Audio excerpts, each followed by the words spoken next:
La pièce sur laquelle je travaille s'intitule « Parenthèse ouverte hors du monde commun ». Il s'agit d'un jardin qui est à destination des lézards, des escargots, des oiseaux.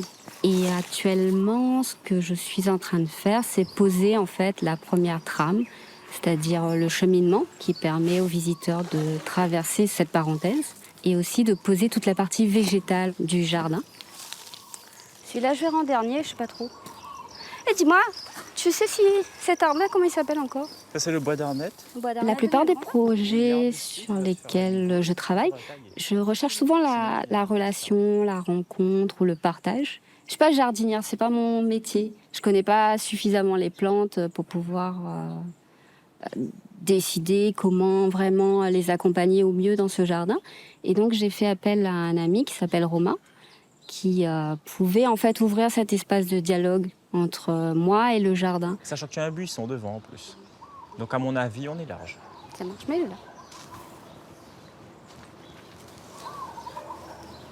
Bah, je te laisse placer les strobilanthes. Ouais, ça marche. Pour moi, Romain, c'est un passeur en fait. C'est celui qui va m'aider à apprivoiser en fait les plantes qui vont venir dans ce jardin et qui m'aident aussi à comprendre la notion de volume en fait.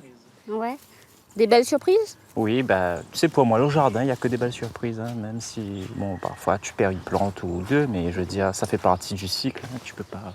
Ce serait prétentieux. Après, il faut qu'elle s'adapte, tout ça. Bah, oui. Tu vois. L'acclimatation, peut-être, sur le coup, c'est pas bien passé. Tu as de l'acclimatation. Tu as de Dans mon l'acclimatation, travail, souvent, quand je dois produire une pièce, je commence par aménager un jardin.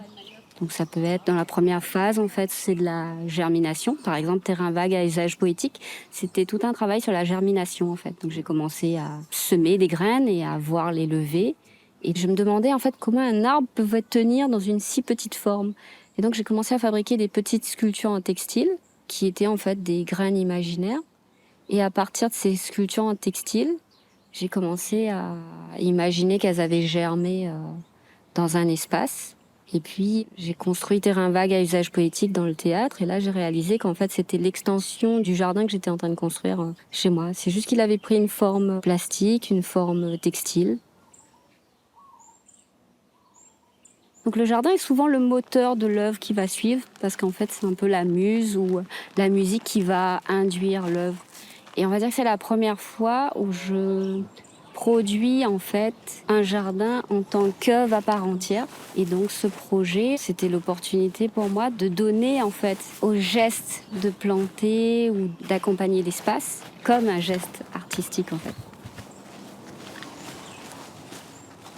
Je construis rarement des œuvres dans mon atelier qui vont être destinées après à se déplacer dans un espace. C'est plutôt la relation inverse qui se fait, c'est-à-dire je vois un espace, on m'invite dans un espace et je construis l'œuvre.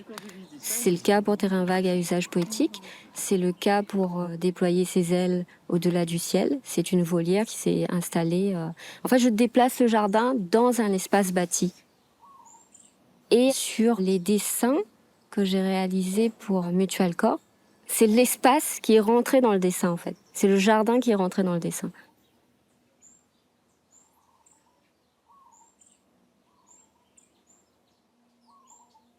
J'esquisse beaucoup. C'est important pour moi le geste en fait.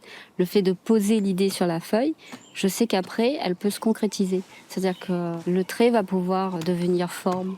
Donc souvent, quand je dois par exemple construire des pièces, eh ben, je commence par les esquisser. Et même si quand certains regardent le dessin, ils disent bon, ok. Mais moi, quand je le regarde, je vois déjà le volume en fait. Je vois déjà la couleur, je vois déjà ce que c'est en fait. Et donc le dessin, pour moi, c'est un peu une forme d'écriture. Les gros sujets se suffisent à eux-mêmes, donc là, c'est vraiment de la plantation, tu vois. Ils viennent structurer, mais c'est cette finition-là qui va donner du cachet à ton... Après, moi, ce que j'aime bien, tu vois, dans le jardin, c'est que tu plantes en imaginant demain, quoi. Oui, exactement. Beaucoup de mes projets sont nés de collecte, en fait. Et la collecte, ça me permet de chercher quelque chose et c'est une porte ouverte vers les autres. Parce qu'ils vont me voir, donc soit je vais chercher des feuilles mortes, donc ils vont me voir dans la rue en train de ramasser des feuilles. Et ça va attiser, en fait, une forme de curiosité. Et ça va être le processus de la rencontre, en fait.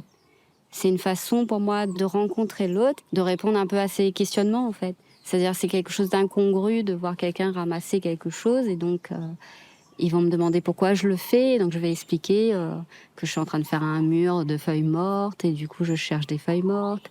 Et donc à partir de ce moment-là, ils vont m'ouvrir des portes. Donc, par exemple sur les feuilles, ils vont m'ouvrir leur jardin.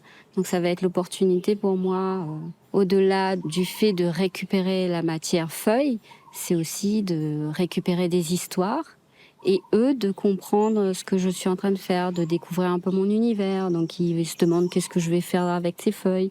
Donc ça me permet de leur dire, je suis en train de fabriquer une sculpture. Et donc ça me permet d'introduire aussi avec des personnes qui sont pas forcément liées à l'art contemporain, de leur ouvrir un petit espace dans lequel ils peuvent s'immiscer et découvrir un monde qui est parfois loin d'eux en fait.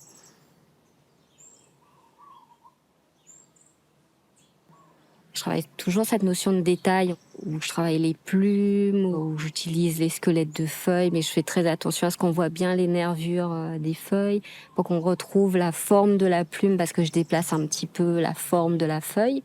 Et cette notion de détail, elle est très importante dans mon travail, parce que je parle du vivant, et puis je me dis qu'en fait, on est tous des détails. On est tous en fait le prolongement les uns des autres, et la feuille est le prolongement de l'oiseau, et réciproquement en fait. Comme l'arbre est le prolongement de l'oiseau, et ben nous aussi, on est en fait un détail de la nature. On participe dans un temps donné à la construction de quelque chose, mais on n'est pas tout seul en fait.